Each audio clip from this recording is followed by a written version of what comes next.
Alright, welcome back to another league race. This time we're with TMC. This time we are in Britain for the British Grand Prix at Silverstone.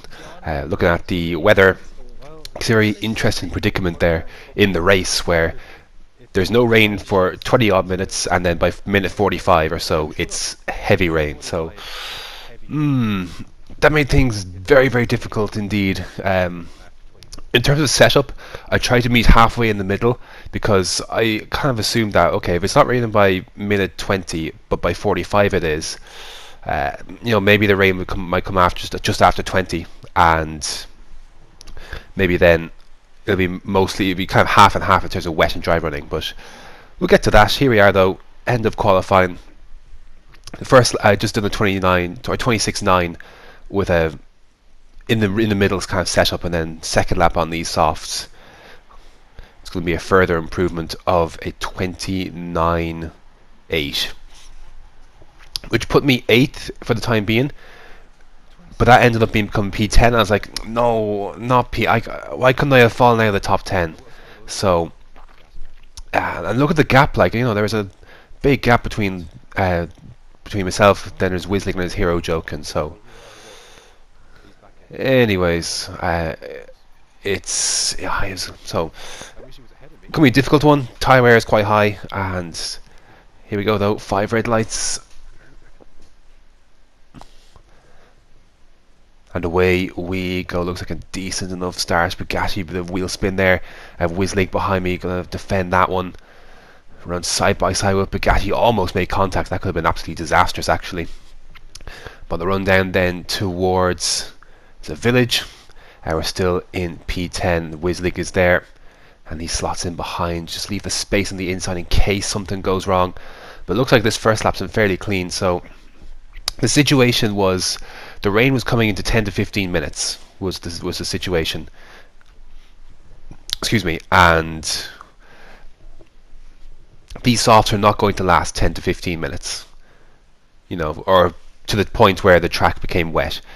Everyone who started on hards or mediums, they were sorted, but for us on softs it was pretty tough. So the rain was coming, I knew it was coming, I knew my tyres weren't going to last.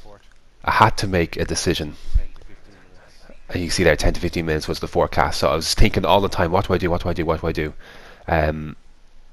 My tyres weren't going to last, simple as. So okay, if I know the tyres aren't going to last, can I at least get an undercut on those, because the other people on softs will have to pit as well early enough.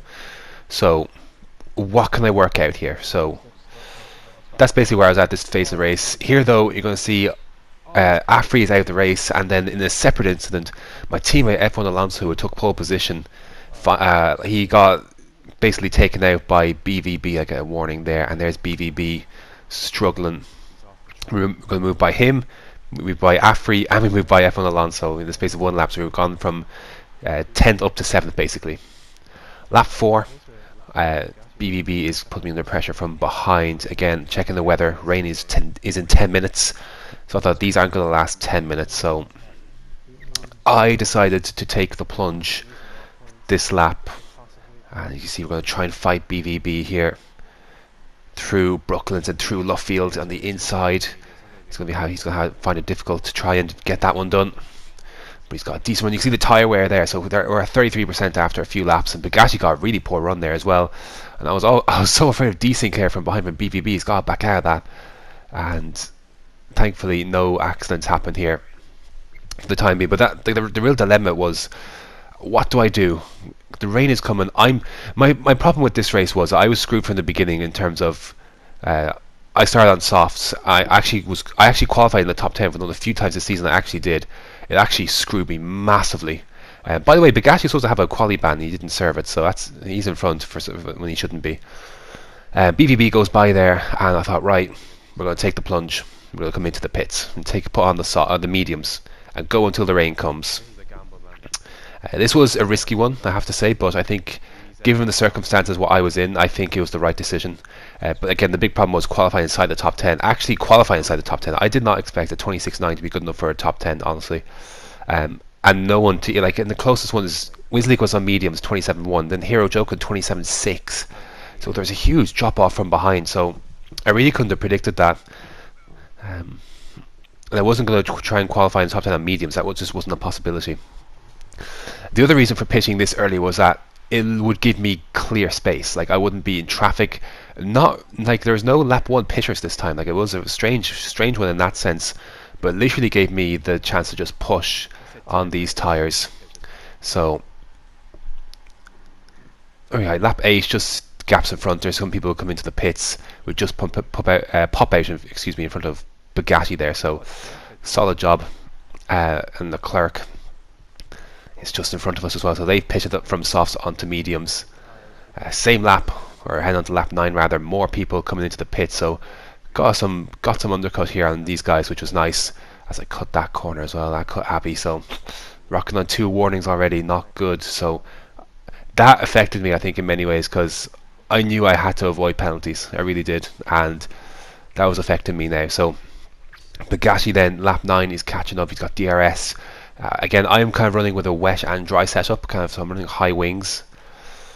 I think I'm running 210 or 310 or 39, one of the two, but higher than you would normally, I think, run at Silverstone. So anyways, that was that overtake. He got that move done in this lap 13 now. I think the rain still isn't here yet. My teammate is behind. He's pitted. Tekipa has pitted as well. So running in a decent enough place. But I knew these guys were catching me. These guys were 4 seconds behind me at some point, at one point, and they've caught fairly quickly. So made the decision to try and let my teammate through without letting Tekipa through, because I didn't want to hold my teammate up, because I knew he was catching, and I managed to let him go. I hope it didn't make that too difficult for him. It was hard to judge where to do it. Was a good place. I wanted to do it before Tekipa kind of caught back up to the back of the train. I think he's weaving there just as out of tanks, I think. If not, I'm sorry. I could have done better. Tekipa lap 13, same lap. He's just going to drive by, like nothing I could do really about it. Pace for me was not great at this race, even despite running a bit of a wet setup. So I didn't do enough practice, to be honest. So anyways, lap 16, the rain is here now. And again, the big winners are those who are mediums and hards, who don't have to pitch, because although we've got an undercut on them to an extent, because the pit lane's so long here, it doesn't really matter. Like, it's being able to stay out on that harder tire was huge, and if you had the choice to do so. Lap 16, Tekipa has got wing damage from Bugatti in the front. I know Tekipa was not happy about this after the race, and so I was wondering, like, what the hell's going on here? But thankfully Tekipa kind of, fair play to him, didn't fight this. He knew that it was going to be tough, and I think just so respect for that, Jonas. Thanks very much. Look, no one has to move out the way in those situations, but it's just nice when a driver recognizes that. Okay, they recognize the situation, and it's like, okay. So, anyways, Bugatti here gets a really bad. I think he made a mistake coming out through Abbey, and we're going to try and get this move done. And there you go, move up ahead of Bugatti into 12th. You see how much our teammates driven away from us in the space of a few laps. Like, so shows where his pace was at, and compared to my pace in this race, it's pretty bad. But it takes a good driver to recognize situations. Like, okay, it might be better off to pull off to the side. Lap 18, and we can just listen to this one.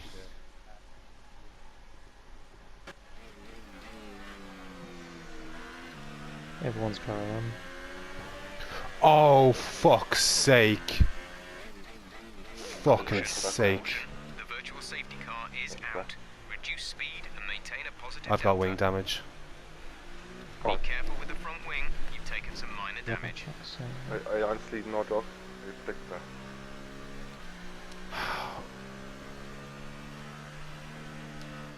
I don't know who's to blame there.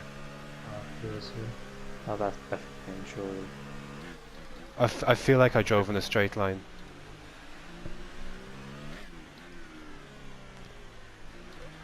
It felt like he came into me, but I don't know. Okay, slow down, slow down. Your delta is So yeah, I mean, what's there to say really about that? There's nothing I could say about that. Everything is, it's fairly self-explanatory looking back at it. Virtual safety car is deployed. I have wing damage, so it's bad, man. It's bad.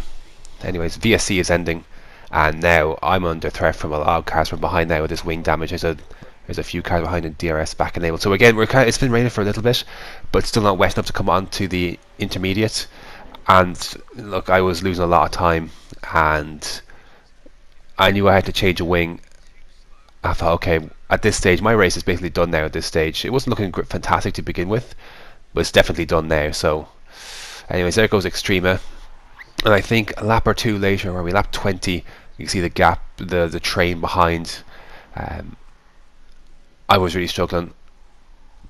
Understeer wide here through Stowe, and I want to go into the pit at this point. I almost got bumped by Extrema there, and so I had to let everyone through before pitting. So, and then and I sped into the fucking pit. 39 miles an hour. I just wasn't able to slow down enough in the wet, and I am not happy at all.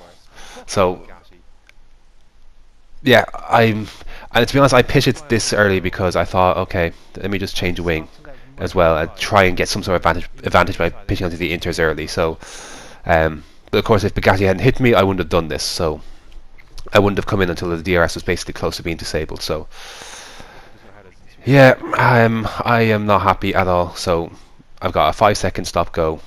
I've had to waste 7 seconds, another extra 7 seconds changing a wing. And yeah, we're nowhere in this race now. So that's basically going to do it. Just to keep it get by in the end, I'm pretty sure he does. Oh, he dropped back. He drops back actually. So, anyways, here's the pits. I could just come out in front of Extreme. We're going to be racing side by side, and I'm going to try and get this done once again on a Force India through this section.